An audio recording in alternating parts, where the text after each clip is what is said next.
Assalamualaikum warahmatullahi wabarakatuh. Selamat pagi anak-anak. Selamat pagi ayah bunda. Ketemu lagi dengan Bu Rosa di pelajaran bahasa Indonesia. Mari kita awali pagi hari ini dengan berdoa terlebih dahulu. Tangannya diangkat, kepalanya ditundukkan, hatinya dikhusyukkan. Hadirkan Allah dalam hati kita. Let's start our lesson. Baca surah Al-Fatihah. A'udzubillahi minasyaitonirrajim. Bismillahirrahmanirrahim. Alhamdulillahirabbil alamin. Arrahmanirrahim. Maliki yaumiddin. Iyyaka na'budu wa iyyaka nasta'in. Ihdinas syiratal mustaqim. Syiratal ladzina an'amta 'alaihim ghairil maghdubi 'alaihim waladdallin. Amin. Doa lapang dada. Robbi shrahli sadri wa yassirli amri wahlul 'uqdatam min lisani yafqahu qawli. Doa tambah ilmu. Rabbi zidni ilma warzuqni fahma waj'alni minas sholihin. Doa mohon kemudahan. Allahumma yassir wala tu'assir. Amin ya robbal alamin. Baik teman-teman, siapkan alat tulis dan buku tema keempat. Buku observasi, gerak, dan energi. Apa yang kita pelajari hari ini ya? Kita akan mempelajari tentang kalimat tanya, penggunaan kata tanya, mengajukan pertanyaan. Apa itu kata tanya? Yaitu kata tanya digunakan dalam kalimat pertanyaan. Kata tanya digunakan untuk menanyakan benda, barang, tempat, ataupun seseorang. Ada jenis kata tanya ya, nah di sini ya ada pakai apa, siapa, kapan, berapa, di mana, bagaimana, dan berapa. Apa untuk menanyakan sesuatu, misalnya benda, hal atau binatang. Siapa fungsinya untuk menanyakan pelaku atau orang. Kapan fungsinya untuk menanyakan waktu. Berapa fungsinya untuk menanyakan jumlah. Di mana untuk menanyakan tempat. Bagaimana menanyakan keadaan atau cara. Berapa yang digunakan fungsinya untuk menanyakan alasan. Lanjut. Tugas teman-teman di halaman 98 yaitu melengkapi kalimat pertanyaan dengan kata apa, bagaimana, kapan, berapa ya. Kita coba ya. Yang pertama, titik-titik. Kau letakkan buku cerita milikku. Kira-kira apa isinya? Betul. Di mana kau letakkan buku cerita milikku? Hati-hati awal kalimat karena letaknya titik-titik di depan. Jadi kata di mana menggunakan huruf besar. Yang kedua, titik-titik adik menangis. Ya, jawabannya mengapa adik menangis? M-nya huruf besar ya. C, titik-titik paman datang dari desa. Apa isinya? Nanyakan tentang kapan paman datang dari desa. Titik-titik harga kilogram telur, Pak. Berapa harga 1 kilogram telur, Pak? Lanjut, titik-titik nama binatang yang telinga lebar. Jadi isinya apa nama binatang yang telinganya lebar? Sudah ditulis. Jangan lupa awal kalimat huruf besar. Lanjut. Untuk berikutnya kita akan menyusun paragraf. Ini sudah kita pelajari waktu di semester 1. Jadi kita akan mengulang kembali anak ya. Di sini seperti menyusun paragraf, yaitu paragraf padu. Di sini ada beberapa kata, ada 4 kata. Teman-teman diminta untuk menyusunnya menjadi sebuah paragraf. Dokter memeriksa gigi Tony. Pipi kiri Tony bengkak. Seluruh badannya terasa sakit. Akibat Tony tidak menggosok gigi. Mari kita susun. Kalimat pertama apa ya? Akibat Tony tidak menggosok gigi, pipi kiri Tony bengkak. Seluruh badannya sakit, titik. Dokter memeriksa gigi Tony. Jangan lupa nama orang huruf besar. Ini sudah pernah kita kerjakan saat semester 1. Jadi teman-teman insya Allah sudah paham tentang paragraf padu ya. Nah, di sini ada 2 soal. Ada 4 kalimat di masing-masing soal, ada yang 5. Jadi teman-teman tulis kalimat ini dan disusun sebagai jadi sebuah paragraf. Mana yang lebih duluan, teman-teman tulis di sini ya. Jadi berkesinambungan, jadi terkait dengan satu dengan sama lainnya dan menyambung. Tugas ada di halaman 99. Lanjut, di sini kita akan membaca dengan intonasi yang tepat sebuah dongeng tentang kisah negeri seribu angin. Dikisahkan sebuah negeri yang dikenal sebagai negeri seribu angin. Negeri ini sangat makmur dan memiliki banyak sumber daya alam. Dipimpin oleh seorang pemimpin yang arif dan bijaksana. Negeri ini terkenal sampai ke luar negeri akan kekayaan dan keramah tamahannya. Negeri seribu angin selalu hidup rukun karena mereka mengutamakan kepentingan bersama di atas kepentingan pribadi, bahkan kelompok mereka. Mereka saling asih dan asuh. Mereka hidup damai, saling menghormati satu sama yang lain, dan memiliki tenggang rasa yang tinggi. Pemimpin negeri seribu angin selalu tegas terhadap keputusan-keputusan yang diambil secara musyawarah dan mufakat. Mereka juga tidak tebang pilih dalam menjalankan keputusan yang sudah disepakati bersama. Kini negeri seribu angin kembali mengadakan pesta demokrasi untuk memilih pemimpin baru mereka. Wajah setiap rakyat sangat cerah hari itu. Tak satu pun rakyat yang diam tinggal di dalam rumah.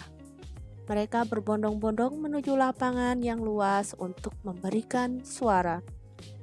Akhirnya, negeri seribu angin kembali hidup dengan lebih damai, lebih sejahtera, dan lebih bahagia di tahun-tahun berikutnya karena rakyat dan pemimpin mereka sadar akan hak dan kewajiban untuk saling hidup dan damai di negeri mereka. Jadi tugas teman-teman melakukan kegiatan menjawab pertanyaan yang ada di sini. Ada 5 soal. Teman-teman baca dulu ini. Tadi Brosa sudah sempat bacakan. Kita jawab bersama-sama. Apa judul cerita di atas? Benar, judulnya adalah Kisah Negeri Seribu Angin. Di sini ada 1, 2, 3, 4, 5. Ada 5 paragraf ya. Dalam bacaan ini, Kisah Negeri Seribu Angin ini ada memiliki 5 paragraf. Di dalamnya ada pertanyaan-pertanyaan di bawah ini. Teman-teman jawab dulu. Mengapa masyarakat Negeri Seribu Angin selalu hidup rukun? Nah, di sini juga ada ya. Dari bacaan ini teman-teman bisa menjawab pertanyaan yang ada di sini. Ini ada di halaman 100 dan 101. Lanjut. Menggunakan tanda koma ada di halaman 102. Kita akan belajar untuk memisahkan tempat dan tanggal surat. Sepertinya ini akan selalu dipakai saat kita akan menulis surat. Nah, surat lamaran pekerjaan, surat-surat penting, surat pengumuman. Jadi penggunaan penulisannya juga harus tepat ya nak ya. Seperti contoh Medan, 7 Januari 2007. Jadi nama kota dulu, awal nama kota huruf besar ya. 7 J Januari, nama bulan juga J-nya awalnya huruf besar. Dan diikuti dengan tanggalnya ya nak ya. Jadi nama kota, baru tanggalnya. Yang kedua juga Jayapura, 13 September 2007. Cobalah perbaiki penulisan tempat dan tanggal surat berikut. Nih di sini ya. Teman-teman tulis di kolom yang ini. Samarinda 3 Januari 2006. Ini sepertinya penggunaan penulisan ini masih kurang tepat. Jadi kita akan perbaiki. Samarinda, S-nya besar, 3 Januari, J-nya besar 2006. Nomor 2, Bandar Lampung. Ada seretnya ini, 28 Maret 2007 ini masih belum tepat ya, teman-teman perbaiki. Bandar Lampung, B-nya besar, L-nya besar, 28 Maret 2007. Jakarta, 10 O-nya kecil. Ini masih belum tepat menulis seperti ini. Jadi kita benahin dulu. Jakarta, 10 Oktober 2007. Teman-teman tulisannya yang rapi ya.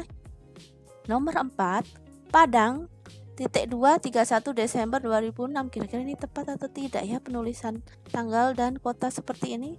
Betul, ini masih kurang tepat. Jadi yang benar adalah P-nya besar Padang, 31, D-nya besar nama bulan Desember 2006. Ya, apalagi yang ini nih belum tepat sekali, ada titik-titik 3 lagi. Ini A-nya juga masih kecil. Kita perbaiki ya teman-teman. Semarang, 17 Agustusnya A-nya besar 2006. Mudah ya nak ya. Lanjut. Tanda koma untuk menulis angka per 10 rupiah dan sen. Tanda koma digunakan untuk menulis angka persepuluhan. Selain itu juga digunakan untuk rupiah dan sen yang dinyatakan dengan angka. Contoh 0,5 ini dibaca 5 per 10. 5 per 10 atau setengah. 0,5 ini dibaca 5 per 10 atau setengah. Tinggi tiang bendera itu 3,5 meter. Jadi kita diminta untuk menulis dalam bentuk koma ya. Tinggi tiang bendera itu 3,5 meter. 3,5 itu 3,5. Ada juga soal yang berikutnya. Jumlah uang tabungan kakak di bank 183.500 rupiah 50 sen. Kita tulis kembali. Jadi kita tulis dinyatakan angka ya. Jumlah uang tabungan kakak di bank RB, jangan lupa, 183.500,50 sen. 50 sen ini dinyatakan seperti ini, 0,50 sen. Bisa ya anak-anak?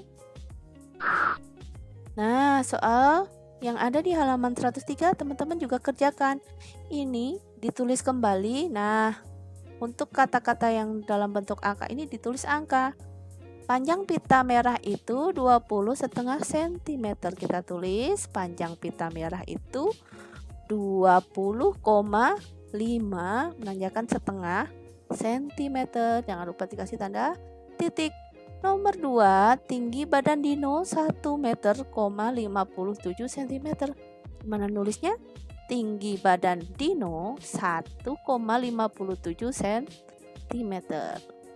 Yang ketiga, kolam renang itu dalamnya 1,5 meter. Jadi kita tulis dalam bentuk angka.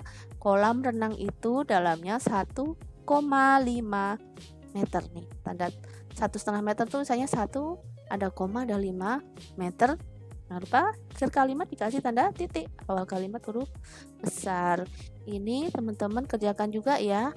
Uang tabungan baru terkumpul. Nah, ini langsung Rp 210. Teman-teman tulis dalam bentuk angka. Ini juga enak ya, ini mudah sekali. Ibu membeli setengah kilogram telur, berarti ibu membeli 0,5 kilogram telur. Titik. Lanjut, masih mengenal kata depan yang kita pelajari di tema ketiga kemarin. Yaitu ada kata depan di, ke, dan dari. Kata depan di diletakkan di depan, diletakkan di karena menunjukkan tempat, seperti ibu berjualan kue di pasar. Danau Toba terletak di Sumatera Utara. Untuk kata depan ke digunakan untuk menunjukkan arah ke suatu tempat. Jadi harus terpisah ya dari kata yang mengikutinya. Contoh, ayah mengantarkan adik ke dokter gigi. Nomor 2, contohnya ibu berangkat ke kantor naik bus kota. Untuk kata depan dari dipakai untuk menunjukkan asal arah atau tempat. Contoh, guru baru kami baru saja pindah dari Lampung.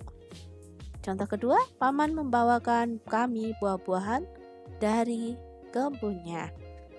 Tugas teman-teman ada di halaman 104, ini diisi di, ke, dari. Siswa kelas 3 melakukan outing titik-titik kantor PLTD Bontang. Siswa kelas 3 melakukan outing ke kantor PLTD Bontang. Yang kedua, kami belajar titik-titik kebun belakang sekolah. Kira-kira yang cocok apa ya? Kami belajar di kebun belakang sekolah. sekolah. Kami berangkat titik-titik ke sekolah menggunakan mobil jemputan. Kami berangkat ke sekolah menggunakan mobil jemputan. Ini mudah, teman-teman silahkan tulis di sini untuk kata depannya. Lanjut ya, Nak. Selamat mengerjakan teman-teman, semoga dimudahkan. Semangat ya. Terima kasih anak-anak SD 3. Terima kasih ayah bunda. Jangan lupa rajin cuci tangan, jaga kesehatan, menghindari kerumunan, dan selalu memakai masker. Makan makanan sehat dan bergizi. Jangan lupa berdoa. Dan tetap semangat. Wassalamualaikum warahmatullahi wabarakatuh.